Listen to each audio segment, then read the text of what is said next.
안녕하십니까, 이동환 TV입니다. 오늘은 해독제를 찾아야 한다는 이야기를 하고자 합니다.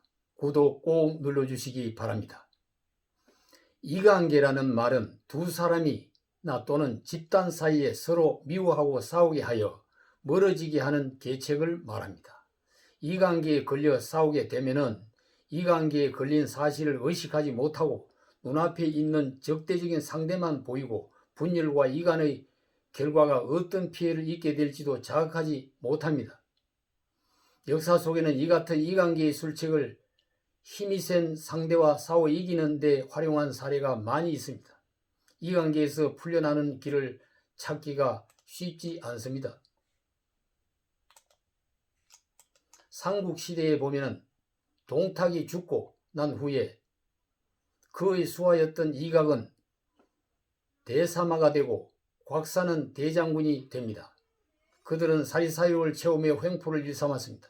그들은 백성의 사정을 보살피지 않고 장안의 조정만 독차지하려는 욕심만 부렸습니다. 이를 지켜본 태위 양표는 헌제에게 보고를 올리며 조조에게 부탁해 저 간신배들을 제거해야 한다고 하였습니다. 그러나 헌제는 이각과 곽사의 무리를 제거하는 것은 기쁜 일이나 조조가 대군을 일으켜 침공해 온다면 그 피해가 극심할 것이라고 두려워했습니다. 이에 양표는 이각과 곽사의 이관계를 써서 그들 간에 서로 반목하고 다투게 하여 힘을 뺀 후에 조조가 장안을 치게 하면 적은 피해로 이각과 곽사 무리를 물리칠 수 있다는 간청을 올렸습니다. 허락을 받은 양표는 자신의 부인을 시켜 곽사의 부인을 찾아가 곽사가 요즘 이각의 부인과 가까이 지내니 주의하라고 말합니다. 그때부터 곽사의 부인은 남편을 감시하면서 이각이 당신을 없애고 혼자 세도를 독점하려 한다며 곽사가 이각을 미워하게 만들게 됩니다. 결국 곽사는 선수를 쳐서 이각을 없애려고 군사를 일으켜 치려하였으나 이각이 이 소식을 듣고 화를 내고 즉시 군사를 동원해 곽사를 쳤습니다.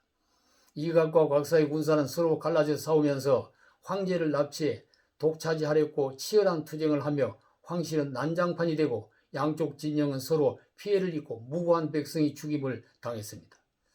삼국지에 나오는 이관계책이 초래한 대표적인 사례입니다. 국민으로부터 문재인 정부와 이관계 정치를 하고 있다는 비난을 받고 있습니다. 지난 9월 정부의 의사 정원 확대와 공공의대 설립 정책에 대해 의사들이 강력히 반발했습니다. 이에 문 대통령은 의사들에 대하여는 엄정한 법적 대응을 하라고 지시하면서 간호사들의 노고를 위로하는 글을 올렸습니다. 이를 두고 의사와 간호사에 대한 대통령의 저속한 이관계라는 비난이 쏟아졌습니다. 최근에는 동남권 신공항 건설 문제로 시끄럽습니다.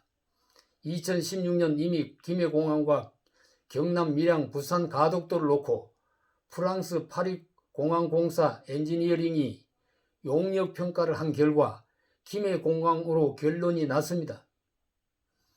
당시 평가에는 부산 가덕도는 평가 순위가 3위였습니다. 세계 최고의 전문성을 갖고 있는 업체가 1년간 조사를 해서 결정된 김해공항 확장안을 뒤집고 10조 원이 넘는 국책사업을 갑자기 정부와 여당이 부산 가덕도로 신공항 건설안으로 밀어붙이고 있습니다. 영남권에 지역구를 두고 있는 야당 의원들이 지역에 따라 찬반으로 갈리고 지역민들도 정부의 오락가락 정책의 지지와 반대로 갈라졌습니다. 부산 가덕도의 신공항이 건설됨으로 덕을 보는 사람은 환호하겠지만 신공항이 건설될 것을 믿고 기뻐했던 김해공항 지역 사람들은 절망에 빠졌습니다. 국민들은 이 같은 정부의 신공항 건설 추진을 단순한 밀어붙이기로 보지 않습니다. 시장 선거를 앞둔 정권 고도 영남지역 이관계라고 비난하고 있습니다. 이미 보수 야당의 박 대통령 탄핵 때 이관계에 걸려서 아직도 그 덫에서 벗어나지 못하고 있습니다. 아직도 태극기를 따라가야 한다는 무리와 촛불을 찾아가야 한다는 무리가 갈라져 갈등하는 자중진환이 끝나지 않고 있는 실정입니다. 국민의 지지를 회복하기도 어렵고 잃어버린 정권을 되찾기는 힘든 이 관계에 걸려 내부 분열로 새로운 창조적 에너지를 생산할 수 없는 숙명에 처해 있는 것입니다. 이 관계의 마법에서 풀려나는 해독제를 개발해야 할 것입니다. 감사합니다.